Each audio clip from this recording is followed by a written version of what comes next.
Tonight, we take you live to the third and final stop of our NewsNation tour of the southern border. We've spent the past 3 days traveling through border towns, asking Americans who live there what exactly they expect from a second Donald Trump presidency.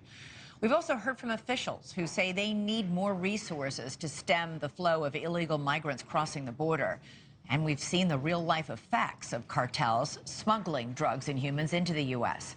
Tonight, NewsNation's Allie Bradley's in the Del Rio sector of Texas. On their way there, her team ran into smugglers trying to cross with a group of migrants last night.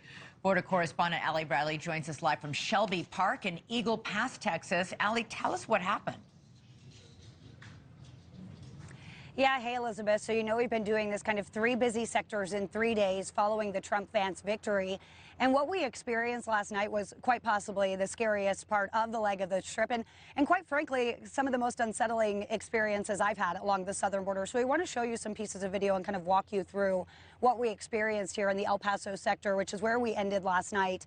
This is a Sunland Park area. This is actually technically New Mexico, which is part of the El Paso sector. So we wanted to see how the cartel is operating out there. Have things changed? What are they doing right now? Well, when we were up there, we actually hiked up a bluff along the border with Mexico there, and human smuggling is rampant. The wall just ends. It's pretty much a free-for-all, wide open. So we're walking back down, and we see these 3 men in all black clothing with backpacks on.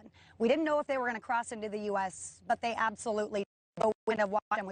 We were out pretty quietly. We ended up meeting them at a bend in the road, literally coming face to face with them, quite literally stopping them in their tracks. So they chose to run instead of engage with us, which, you know, we were lucky for that, but we did alert Border Patrol that that was happening, and we followed them down the hill as they continued to evade law enforcement. But just as soon as that happened, I turned around, and this man pops up on the Mexico side, right on the boundary line, and he's holding an AR-style rifle. And he kind of shows it off to me, kind of, look what I have this rifle here, don't mess with us, waves us off as we're recording, and he walked back into Mexico. Now, law enforcement tell me he was likely helping those individuals that we saw running off into the bushes, evading from law enforcement. So we also just got confirmation here from the Texas National Guard that shots were fired at them from the Mexico side last night in that area that we were at just after we left. And then it happened again this morning. So that violence escalating a little bit as well on that side. And we've talked to people along the southern border. We've been doing this tour. We wanted to find out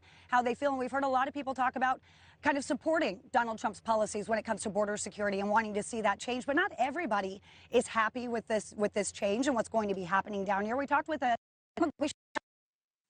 you know, with some of these policies, like the Remain in Mexico policy, things like that, it could actually lead to increased cartel. When we see shutdowns at the border for various policies like Title 42 or Remain in Mexico, that does lead to increased apprehensions between the ports of entry and more people getting sent back to Mexico, and it does increase the cartel violence. There's very regular kidnapping and awful violence against women and children that occurs with the migrants. And so I think we should expect more rejections at the border or in between ports of entry, and therefore more cartel violence along the borders.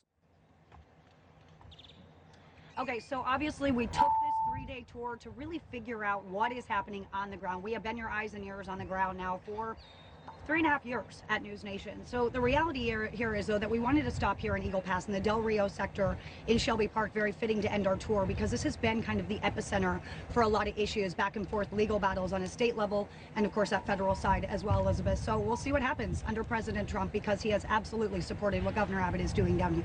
Elizabeth? Yeah, escalating violence, which, boy, am I glad you're okay. You got to sort of witness the precursor to firsthand. Allie Bradley reporting live from the border in Del Rio, Texas.